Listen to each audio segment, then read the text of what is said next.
नमस्कार। एकता शान्ति र संस्कारको संवाहक कालिका एचडीमा तपाईलाई स्वागत छ। म तिलक पौडेल। कालिका समाचार सुरु गरौं प्रमुख समाचारका शीर्षकहरूबाट। कालिका समाचारको साथमा Vijay steel, one to roll, Vijay cement, तपाईको सपनाको मजबुत निर्माण। नेपालमा कोरोना संक्रमितको संख्या 1 लाख नाग्यो। संक्रमणकै कारण 600 जनाको ज्यान गयो। 73,000 भन्दा बढी संक्रमण मुक्त। रोग र भोकले जनताले ज्यान गुमाउन नपरोस् भनी सरकारले काम गरिरहेको प्रधानमन्त्री ओलीको भनाई। पूर्ण रूपमा कोरोना नियन्त्रण गर्ने प्रयासमा आफू केन्द्रित रहेको दावी। कोरोना विरुद्धको भ्याक्सिनको विश्वव्यापी अभियानमा कोरोनाको उद्गम स्थल चीन पनि सहभागी। अभियानमा लाग्ने खर्च भने विकसित तथा विकासशील राष्ट्रहरूले नै बेहोर्नु पर्ने। र Nepali leg spinner Sandeep Lamichhane Lanka premier लिगको छनौट प्रक्रियामा।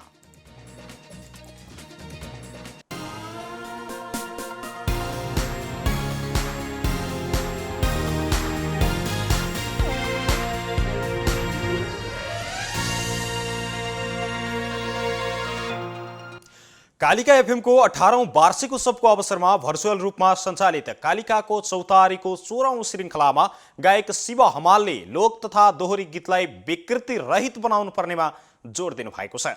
साथै उहाँले 3 वर्षभित्र विकृत मुक्त बनाइने समेत दावी गर्नु भएको छ। उहाँ राष्ट्रिय लोक तथा दोहोरी गीत प्रतिष्ठान नेपालको गठन गरेको विकृति र नेपालको गठन गरेको विकृति विसङ्गति न्यूनीकरण कार्यदलको संयोजक समेत हुनुहुन्छ। उहाँले गीत सङ्गीतमा मिसाइएका अपाच्य र दोहोरो अर्थ दिने शब्द सामग्री नियन्त्रणमा जागरणमा ल्याइने समेत बताउनु भएको छ। अपाच्य शब्द सामग्री प्रयोग गर्ने स्रष्टा सर्जक र कलाकारहरूलाई सुरुमा सम्झाउने, त्यसपछि कालो सूचीमै सार्वजनिक गरिने समेत बताउनुभयो। गायक हमाल लाइभ दोहोरीमा अब्बल मानिनुहुन्छ।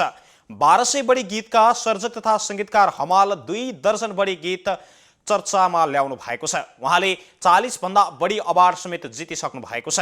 गीत सङ्गीतको क्षेत्रमा 16 वर्षदेखि क्रियाशील उहाँ कालिका एफएमले दिएको म्युजिक अवार्ड समेत उहाँले पाएको पहिलो अवार्ड रहेको छ। कालिका एफएमबाट उहाँले 4 अवार्ड जितिसक्नु भएको छ। कार्यक्रममा स्वदेश तथा विदेशबाट श्रोता दर्शकहरूले गायक हमालसँग अन्तरङ्ग कुराकानी गरेका छन्। कालिका एफएमको वार्षिक उत्सवको कार्यक्रम अन्तर्गत भोलि लोकगीत गायन प्रतियोगिता हुँदैछ। वार्षिक उत्सवको समापन भने आगामी 26 गते हुने तय गरिएको छ। नेपालमा कोरोना संक्रमितको संख्या 1 लाख नाघेको छ। पछिल्लो 24 घण्टामा 2059 जनामा कोरोना संक्रमण पुष्टि भएको स्वास्थ्य तथा जनसङ्ख्या मन्त्रालयका प्रवक्ता डाक्टर जागेश्वर गौतमले बताउनुभयो। आज थपिएको यो संख्या सहित संक्रमित हुनेको संख्या 1,676,000 जना पुगेको छ। त्यस्तै मृत्यु हुनेको संख्या 600 पुगेको छ भने पछिल्लो 24 घण्टामा थप 10 जनाको कोरोनाका कारण ज्यान गएसँगै ज्यान गुमाउनेको संख्या 600 पुगेको मन्त्रालयका प्रवक्ता डाक्टर जागेश्वर गौतमले बताउनु भएको छ। यो सहित कोरोनाबाट मृत्यु हुनेको संख्या 600 पुगेको हो। त्यस्तै कोरोनाबाट निको हुनेको संख्या पनि 73,023 जना पुगेको छ। पछिल्लो 24 घण्टामा थप 1,680 जना कोरोनाबाट मुक्त भएको मन्त्रालयले जनाएको छ। हाल देशभर सक्रिय संक्रमित 27,053 जना रहेका छन्। पछिल्लो 24 घण्टामा 13,279 जनाको पीसीआर परीक्षण गरिएको छ। हालसम्म 11,45,000 जनाको पीसीआर परीक्षण भएको छ। यसैबीच लुम्बिनी प्रदेशका आन्तरिक मामिला तथा कानुन मन्त्री कुल प्रसाद केसीलाई पनि कोरोना संक्रमण भएको छ। रुगाखोकी लागेपछि लुम्बिनी प्रादेशिक अस्पताल बुटवलमा गरिएको इमर्जेन्सी एक्सपर्ट टेस्ट द्रुत स्वाब परीक्षणमा उहाँलाई कोरोना पोजिटिभ देखिएको स्वकीय सचिव पवन कुँवरले पनि बताउनु भएको छ। यसैबीच उता उनी भने मन्त्रालयकै निवास स्थित आइसोलेसनमा बसेको बताइएको छ भने यसैबीच फरक प्रसङ्गमा कोरोना संक्रमण सम्बन्धी जानकारी दिने क्रममा स्वास्थ्य मन्त्रालयका प्रवक्ता डाक्टर जागेश्वर गौतमले मन्त्रालयले कोरोना पोजिटिभ भएका व्यक्तिहरू बाहिर हिँडुल गरेको पाइए 6 महिनासम्म जेल सजाय हुने बताएको जानकारी दिनुभएको छ। यसका लागि अनुगमनमा सहयोग गर्न घर परिवार र छिमेकीहरूलाई मन्त्रालयले अनुरोध गरेको छ। कारबाहीका लागि गृह मन्त्रालय र जिल्ला प्रशासन कार्यालयलाई सूचना दिइएको गौतमले बताउनुभयो। दशैं तिहारमा भिडभाड नगर्न पनि मन्त्रालयले आग्रह गरेको छ। अनलाइन वा फोनबाट नै यो वर्षको दशैं तिहारमा आशीर्वाद लिन समेत उहाँले आग्रह गर्नुभएको छ। प्रधानमन्त्री केपी शर्मा ओलीले रोग र भोकले जनताले ज्यान गुमाउनु नपरोस् भनेर सरकारले काम गरिरहेको बताउनु भएको छ। एनआरएनएको विश्व ज्ञान सम्मेलनलाई सम्बोधन गर्दै उहाँले नेपाल सरकार दुईवटै पक्षबाट जनताको जीवन रक्षाका निम्ति प्रयासरत रहेको पनि बताउनु भएको छ। रोग र भोकले नेपालीले ज्यान गुमाउन नपरोस् भनेर जनताको जीवन सुरक्षित गर्नु नै सबैभन्दा महत्त्वपूर्ण कुरा हो। मैले सुरुदेखि नै अभिव्यक्ति दिँदै आएको छु, प्रधानमन्त्री ओलीले भन्नुभएको थियो। त्यसका निम्ति मेरो नेतृत्वको सरकारले पूर्ण रूपमा प्रयास समेत गरेको छ। कोभिड-19 को विश्वव्यापी महामारीको असर नेपालमा पनि परेको र अहिलेसम्म यो बढिरहेको बताउँदै प्रधानमन्त्रीले नियन्त्रणका प्रयासहरू जारी रहेको दाबी गर्नुभएको छ। अझै प्रभावकारी ढङ्गले प्रयासहरूलाई अघि बढाएर हामी केही समयभित्रै यसलाई न्यूनीकरण गर्ने र पूर्ण रूपमा नियन्त्रण गर्ने प्रयासमा आफूलाई केन्द्रित गरेका छौँ, प्रधानमन्त्रीजीले भन्नुभएको थियो। यति बेला नेपाल सरकारको काम मध्ये प्रमुख काम कोभिड नियन्त्रणको लागि प्रयास गर्नु, कोभिडका विरुद्ध लड्नु, जनतालाई सुरक्षित राख्ने भएको प्रधानमन्त्री ओलीको भनाइरहेको छ। गैर-आवासीय नेपाली सङ्घ एनआरएनए को 3 दिने ज्ञानशिप सम्मेलन आज शुक्रबारबाट सुरु भएको छ। कोभिड-19 को संक्रमण जोखिमका कारण भर्चुअल माध्यमबाट सुरु भएको दोस्रो एनआरएनए ग्लोबल नलेज कन्भेन्सन आजदेखि 3 दिनसम्म सञ्चालन हुने तय गरिएको छ। भू उपयोग ऐन बनेको लामो समयसम्म पनि नियमावली नबनाई जग्गाको कित्ताकाट फुकुवा गरिएपछि संसदीय समितिले प्रश्न उठाएको छ। ऐन बनेको 2 वर्ष बितिसक्दा समेत नियमावली नबनाई कित्ताकाट फुकुवा गर्ने निर्णय संविधान र ऐन विपरीत भएको भन्दै संसदीय समितिले प्रश्न उठाएको हो। नियमावली नबनाई प्रशासनिक आदेशको भरमा निर्देशिका चलाउने काम प्रत्यायोजित विधायनको सिद्धान्त विपरीत भएको प्रत्यायोजित व्यवस्थापन तथा सरकारी आश्वासन समितिका सभापति रामनारायण बिडारीले बताउनुभयो। संविधान र भू उपयोग ऐन विपरीतको काम भएको भन्दै भूमि व्यवस्था, सहकारी तथा गरिबी निवारण मन्त्री पद्मा अर्याललाई समेत मन्त्रालयका सचिवलाई छलफलका लागि बोलाउने निर्णय पनि समितिले गरेको छ। सम्बन्धित मालपोतका हाकिमहरूको तजबिनमा कित्ताकाट खुलाइएको आरोप समेत उहाँले लगाउनुभयो। सांसद राधेश्याम अधिकारीले पनि निर्देशिका बनाउनका लागि नियमावली बनाउनु पूर्व शर्त भए पनि त्यसो हुन नसकेको दुखेसो गर्नुभएको छ। जुन अर्थ लगाए पनि हुने खालको आदेश दिएर कित्ताकाट खुलाइएको उहाँले बताउनुभयो। 2075 सालमा मन्त्री परिषदले ऐन पारित गरे पनि अहिलेसम्म नियमावली बन्न सकेको छैन। तर 2074 सालदेखि बन्द रहेको कृषि योग्य जमिनको कित्ताकाट गर्न गत भदौ 22 गतेबाट खुला गर्ने निर्णय मन्त्रालयले गरेको छ। यसअघि 2074 र 75 सालमा सरकारले जग्गाको खण्डीकरणका सम्बन्धमा रोक्न जारी भएको आदेशलाई बदर गर्दै कित्ताकाट फुकुवा गरिएको हो। यद्यपि सरकारले कित्ताकाट फुकुवा गर्ने निर्णय गरेसँगै सर्वोच्चमा मुद्दा समेत परेको छ। मुद्दा अझै पनि विचाराधीन रहेको छ। निर्माणाधीन धरहराको निर्माण कार्य अवधि थप गरिएको छ। राष्ट्रिय पुनर्निर्माण प्राधिकरणले 2077 साल असोज 20 गते 2020 अक्टोबर 6 तारिखभित्र धरहराको सम्पूर्ण निर्माण कार्य सम्पन्न गर्ने गरी रमन कन्स्ट्रक्सनसँग 2075 सालमा सम्झौता गरेको थियो।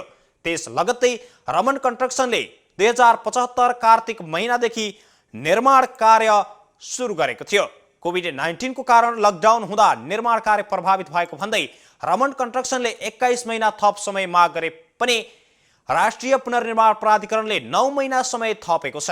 रमन कन्स्ट्रक्सनका प्रोजेक्ट म्यानेजर इन्जिनियर श्यामचन्द्र श्रेष्ठले लकडाउनका कारण काम प्रभावित भएको र मुख्य म्युजियमको साइट भर्खरै प्राप्त भएकाले तोकिएको समयमै काम सम्पन्न नहुँदा समय थप्नु परेको बताउनु भएको छ। अहिलेसम्म धरहराको 16 तल्ला ढलान भइसकेको जानकारी पनि श्रेष्ठले दिनुभएको छ।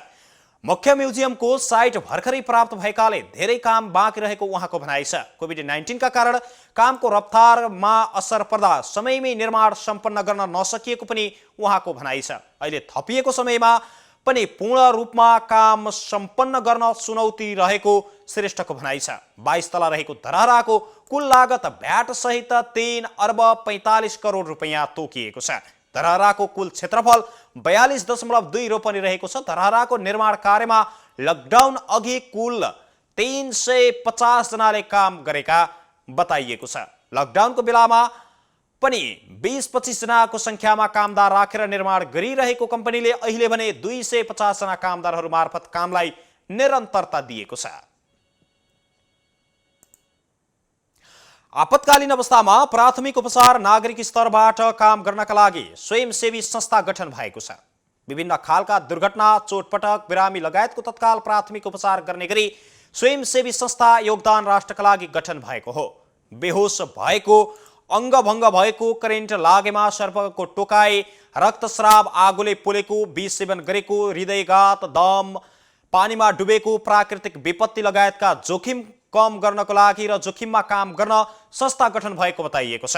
युवा समिति र सञ्जाल मार्फत हरेक नागरिक र सर्वसाधारणहरूमा प्राथमिक उपचार सेवा र सचेतना पुर्याउने उद्देश्यले गठन भएको संस्थामा अहिले 2000 बढी सदस्यहरू जोडिएको अध्यक्ष ओम उप्रेतीले बताउनु भएको छ। नेपालमा हजारौं सङ्घ संस्थाहरू दर्ता भए पनि कोरोना महामारीको समयमा स्वयंसेवा गर्ने व्यक्ति र संस्थाहरू नभेटिएकाले योगदान राष्ट्रका लागि गठन भएको बताउनु भएको छ। योगदान राष्ट्रका लागि संस्थाले दीप प्रज्वलन, वृक्षारोपण, रक्तदान, कोरोनालाई मध्यनजर गर्दै मास्क र सेनिटाइजरको सही प्रयोग र वर्ण लगायतका कार्यक्रमहरू सञ्चालन गर्दै आएको बताइएको छ र वितरण लगायतका कार्यक्रम अगाडि बढाइएको छ। यसैगरी कोरोनाका कारण दैनिक गुजारा चलाउन समस्या भएका परिवारलाई राहत वितरणका काम पनि संस्थाले गर्दै आएको छ। एकता, शान्ति र संस्कारको संवाहक कालिका एचडीमा प्रसारित कालिका समाचारमा अब भने पालो भएको छ विज्ञापनको। तर त्यसभन्दा अगाडि प्रमुख समाचारका शीर्षकहरू एकपटक। कालिका समाचारको साथमा Vijay steel, one two role, Vijay cement, तपाईको सपनाको मजबुत।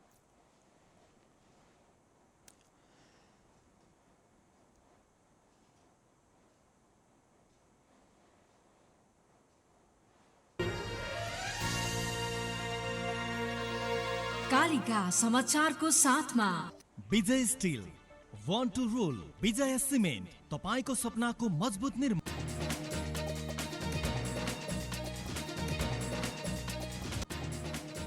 नेपालमा कोरोना संक्रमितको संख्या 1 लाख नाग्यो। संक्रमणकै कारण 600 जनाको ज्यान गयो। 73,000 बढी संक्रमण मुक्त। रोग र भोकले जनताले ज्यान गुमाउन नपरोस् भनी सरकारले काम गरिरहेको प्रधानमन्त्री ओलीको भनाई। पूर्ण रूपमा कोरोना नियन्त्रण गर्ने प्रयासमा केन्द्रित रहेको दावी। कोरोना विरुद्ध भ्याक्सिनको विश्वव्यापी अभियानमा कोरोनाको उद्गम स्थल चीन पनि सहभागी। अभियानमा लाग्ने खर्च विकसित तथा विकासशील राष्ट्रहरूले बेहोर्नु पर्ने निर्णय। र Nepali leg spinner Sandeep Lamichhane Lanka premier लिगको छनौट प्रक्रियामा।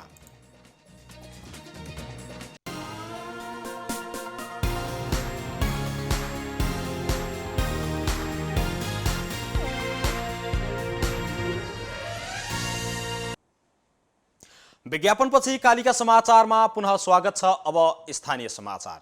चितवनका क्रसर उद्योगहरूको अनुगमन गरिएको छ।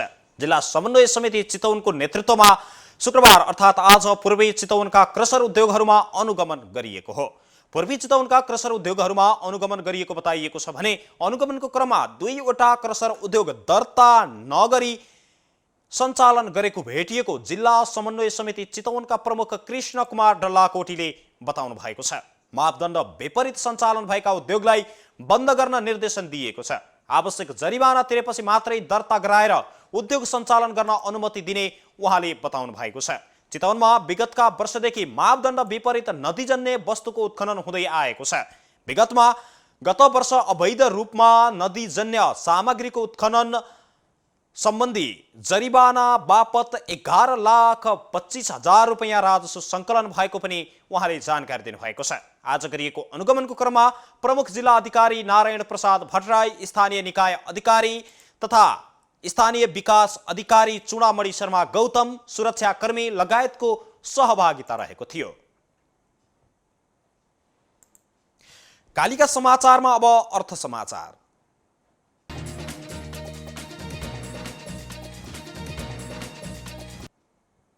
लकडाउन र निषेधाज्ञा खुला भएसँगै इन्धनको खपत बढ्न थालेको छ। इन्धनको खपत बढ्न थालेपछि आयात समेत बढ्दै गएको नेपाल आयल निगमले जानकारी दिएको छ। कोरोना नियन्त्रणका लागि गरिएको लकडाउन र निषेधाज्ञाका समयमा खपत घटेर 25% सीमित रहेको थियो। तर हाल लकडाउन र निषेधाज्ञा खुकुलो भएर निजी तथा सार्वजनिक सवारी साधनको चाप बढ्न थालेपछि इन्धनको खपत बढेर 50% पुगेको निगमले जनाएको छ। निगमका प्रवक्ता विनित मणि उपाध्यायले सवारी साधन पूर्ण रूपमा चल्न थालेकाले इन्धनको खपत बढ्न थालेको जानकारी दिनुभयो। निगमका अनुसार सामान्य अवस्थामा पेट्रोल मासिक 42,787 किलो लिटर, डिजल 1,23,329, मट्टीतेल 1,495 तथा हवाई इन्धन 11,830 किलो लिटर र एलपी ग्यास 37,861 टन खपत हुने गरेको थियो। असोजदेखि दैनिक जसो इन्धन खपत बढ्दै गएको निगमको भनाइ छ। यसै क्रममा पछिल्लो समय दैनिक रूपमा अत्याधिक वृद्धि हुँदै गएको समेत खपत बढ्दै गएको समेत बताइएको छ। कालिका समाचारमा अब अन्तर्राष्ट्रिय समाचार। कोरोना भाइरसको खोप बनाउने र विभिन्न मुलुकमा 2 अर्ब डोज वितरण गर्ने विश्वव्यापी अभियानमा चीन पनि औपचारिक रूपमै जोडिएको छ। चीनिया विदेश मन्त्रालयकी प्रवक्ता हुआ चुनयिङले आज कोभ्याक्स नाम दिइएको सो अभियानमा आफ्नो देश पनि जोडिएको जानकारी दिनुभएको छ। पछिल्लो समय ठूला मुलुकहरू बीच देखिएको खोप राष्ट्रवादलाई छोडेर विश्वव्यापी अभियानमा जोडिने चीन सबैभन्दा ठूलो अर्थतन्त्र हो। सुरुमा बेइजिङले कोभ्याक्स अभियानमा जोडिन ढिला गरेको थियो, तर यस अभियानमा विश्व स्वास्थ्य संगठन, गाभी, द भ्याक्सिन अलायन्स र the coalition for epidemic preparedness and innovations लगायतका संस्थाहरू आबद्ध रहेका छन्। यसको अनुसन्धान तथा वितरणमा लाग्ने खर्च भने विकसित तथा विकासशील राष्ट्रहरूले नै बेहोर्नुपर्ने बताइएको छ। 156 राष्ट्र जोडिएको यस अभियानको उद्देश्य कोभिड-19 को खोप प्रदान गर्नु रहेको छ। सुरुमा खोप हरेक राष्ट्रका जोडिएका र जोडिएमा रहेका 3% जनसङ्ख्यालाई प्रदान गरिनेछ। त्यसपछि सबै मुलुकका 20% जनसङ्ख्यालाई खोप दिइने बताइएको छ। विश्व स्वास्थ्य संगठनका निर्देशक टेड्रोस अडेनोम गेब्रियेससले खोप सबै राष्ट्रमा पुग्ने तर सबैलाई नदिइने बताउनु भएको थियो। गत वर्ष डिसेम्बरमा चीनको वुहान शहरमा पहिलो पटक देखिएको संक्रमण विरुद्ध लड्न छिटो केही नगरेको भन्दै आलोचना भएको थियो। अहिले कोभ्याक्समा जोडिएपछि बेइजिङले आफ्नो छवि सुधारेको छ। यसअघि प्रतिस्पर्धीको रूपमा रहेको संयुक्त राज्य अमेरिकाले बेइजिङ यस अभियानमा जोडिन नसक्ने बताएको थियो। कोभिड-19 को खोपको तेस्रो चरणको क्लिनिकल ट्रायलमा अग्रणी स्थानमा रहेका 4 राष्ट्रमध्ये चीन पनि एक रहेको छ। स्वास्थ्य अधिकारीहरूले भ्याक्सिन नोभेम्बर वा डिसेम्बरसम्ममा आइसक्ने बताइरहेका छन्। कालिका समाचारमा अब खेल समाचार।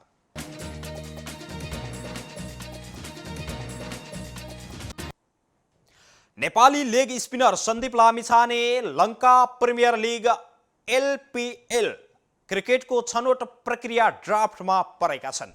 ड्राफ्टमा परेका सन्दीप रहेको श्रेणीका खेलाडीले न्यूनतम 50,000 देखि 60,000 अमेरिकी डलर पारिश्रमिक पाउनेछन्। सन्दीप हाल इन्डियन प्रिमियर लिग आइपिएल खेल्ने क्रममा युनाइटेड अरब एमिरेट्स यूएई मा रहेका छन्। यसैगरी अर्का नेपाली खेलाडी सुमन गौतम पनि एलपीएल को ड्राफ्टमा परेका छन्। सुमन हाल अस्ट्रेलियामा रहेका छन्। गौतम पनि रहेको श्रेणीका खेलाडीले 15,000 देखि 25,000 अमेरिकी डलरसम्म पारिश्रमिक पाउने बताइएको छ। आज हुने अक्सनबाट सन्दीप र सुमनको छनौटबारे टुङ्गो लाग्ने नेपाली राष्ट्रिय टोलीका प्रविधि विश्लेषक रमन शिवाकोटीले जानकारी दिनुभएको छ। लङ्का लेग नोभेम्बर 21 तारिखदेखि सुरु हुनेछ भने श्रीलङ्का क्रिकेट बोर्डले पहिलो पटक लङ्का प्रिमियर लिग आयोजना गर्दैछ। सो लेगमा 28 विदेशी खेलाडीले स्थान पाउनेछन्। एकता, शान्ति र संस्कारको संवाहक कालिका एचडीमा प्रसारित कालिका समाचारको अन्त्यमा प्रमुख समाचारका शीर्षकहरू पुनः एकपटक। कालिका समाचारको साथमा Vijay steel, one two role, Vijay cement, तपाईको सपनाको मजबुत निर्माण।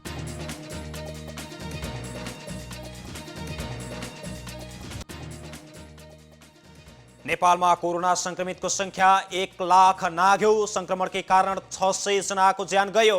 73,000 भन्दा बढी संक्रमण मुक्त। रोग र भोकले जनताले ज्यान गुमाउन नपरोस् भनी सरकारले काम गरिरहेको प्रधानमन्त्री ओलीको भनाई। पूर्ण रूपमा कोरोना नियन्त्रण गर्ने प्रयासमा आफू केन्द्रित रहेको दावी। कोरोना विरुद्धको भ्याक्सिनको विश्वव्यापी अभियानमा कोरोनाको उद्गम स्थल चीन पनि सहभागी। अभियानमा लाग्ने खर्च भने विकसित तथा विकासशील राष्ट्रहरूले नै बेहोर्नु पर्ने। र Nepali leg spinner Sandeep Lamichhane Lanka premier लिगको छनौट प्रक्रियामा।